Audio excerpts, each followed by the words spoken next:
చేపల పులుసులో అడ్డమైన మసాలాలు ఏదంటే ఏనవే నువ్వు చక్కగా అల్లం ఎల్లుల్లి జీలకర్ర ధనియాలు బాగా నూరేస్తే చేప నీ శ్వాసన రాదు. ఏం పిల్లవు నువ్వు. ఇదిగా చింతపండు పులుసు ఏంటి అక్కడే ఉంది. ఓయ్ ముందే ముక్కలతో పాటు మగ్గెత్తేనే పులుసు రుచి ఉంటది. ఈ ఇదిలో కుక్క మెరిగిద్ది, ఇంట్లో అత్త వాగది, దీని లెక్కేంటని ఈనవు కదా నువ్వు. ఇదిగా జరుగును, నేను చూసుకుంటా పోట్లకి.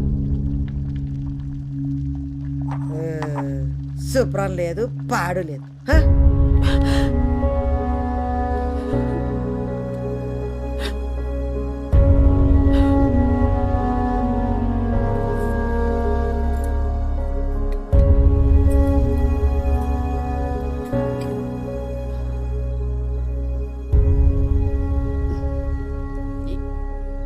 ఏమండి అత్తయ్య గారు ఒక్క నిమిషం.